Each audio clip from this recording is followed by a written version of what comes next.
tentang masalah perbedaan ulama Madura dengan ulama yang ada di Banten. Dari masing-masing apa yang dipaparkan di dalam kitabnya itu memang beliau berdua berbeda pendapat. Silahkan mau menggunakan pendapat yang mana yang lebih mudah, yang lebih maslahat untuk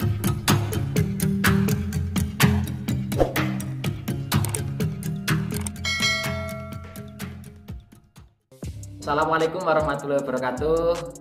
Berjumpa lagi dengan saya. Kali ini saya ingin menjelaskan tentang masalah seorang perempuan yang memegang Al-Quran terjemah ketika ia dalam keadaan hadas besar.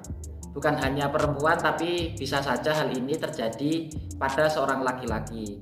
Artinya, apakah Al-Quran terjemah itu boleh dipegang atau tidak boleh sebagaimana Al-Quran murni?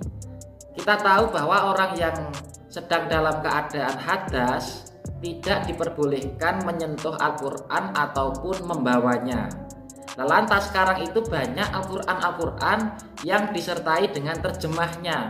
Apakah Al-Quran terjemah ini hukumnya sebagaimana Al-Quran atau boleh dipegang sebagaimana kitab-kitab tafsir Al-Quran? Karena sebagaimana tafsir Al-Quran yang ada, bahwa ketika di atasnya itu ada ayat-ayat Al-Quran, kemudian di bawahnya itu atau di sebelahnya itu ada tafsirnya, maka tidak apa-apa jika memang tafsirnya itu lebih banyak. Pada pembahasan kali ini saya ingin membacakan tentang kitab yang memang murni dikarya oleh ulama-ulama asli daripada Indonesia, dari Madura, yang bernama Syekh Taifur Ali Wafa.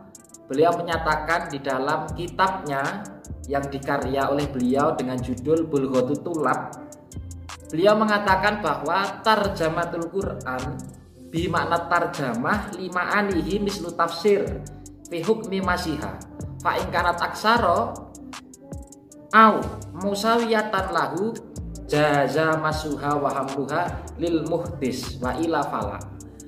Syekh Taifur Ali Wafa dari Madura, beliau mengatakan bahwa terjemah Al-Quran ini sebagaimana hukumnya tafsir. Artinya kalau memang di dalam buku tersebut memang bunyi Al-Quran dengan bunyi terjemahnya itu lebih banyak bunyi terjemahnya, maka menurut beliau tidak apa-apa disentuh. Sehingga bagi orang yang mempunyai hadas besar ataupun seorang perempuan yang sedang haid, diperbolehkan menyentuh Al-Quran terjemah jika memang Al-Quran terjemahnya itu lebih banyak daripada Al-Qurannya. Boleh ini menurut Syekh Taifur Ali Wafa dari Madura. Silakan nanti bisa dibaca kembali di dalam kitab Bulghatut Thullab. Namun berbeda halnya dengan Syekh Nawawi Al-Bantani di dalam kitab Nihayatul Zain, bahwa beliau mengatakan di dalam kitab Nihayatul Zainnya itu Al-Quran terjemah itu hukumnya tidak boleh dipegang secara mutlak. Entah nanti banyak terjemahnya atau banyak Al-Quran murninya, menurut beliau tidak diperbolehkan. Kenapa? Karena bahwa Al-Quran terjemah meskipun sudah diterjemahkan ke dalam bahasa lain, bukan wujud Arab, entah itu Indonesia atau yang lainnya, ini statusnya masih saja Al-Quran, statusnya tetap masih Al-Quran. Misal seperti ini, lafaz Bismillahirrahmanirrahim yang jelas-jelas itu merupakan salah satu Al-Quran, kemudian diterjemahkan dengan menyebut nama Allah yang Maha Pengasih lagi Maha Penyayang. Maka bunyi tersebut meskipun sudah tidak berbahasa Arab, namun sesungguhnya itu adalah bunyi daripada Al-Quran. Sehingga menurut beliau terjemah Al-Quran itu ya sebagaimana hukum Al-Qurannya. Sehingga entah banyak entah sedikit, terjemah Al-Quran itu mutlak tidak boleh dipegang bagi orang yang sedang hadas. Terjemah Al-Quran harus diagungkan, dimuliakan sebagaimana Al-Qurannya.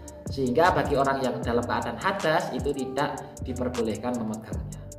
Begitulah tentang masalah perbedaan ulama Madura dengan ulama yang ada di Banten. Dari masing-masing apa yang dipaparkan di dalam kitabnya itu memang beliau berdua berbeda pendapat. Silahkan mau menggunakan pendapat yang mana yang lebih mudah, yang lebih maslahat untuk digunakan. kalau sebagai langkah hati-hati, langkah wujud kita memuliakan terhadap Al-Quran, semisal tidak dalam keadaan darurat atau terpaksa hanya sekedar iseng-iseng, maka sebaiknya jangan menyentuh Al-Quran ketika kita dalam keadaan hadas besar.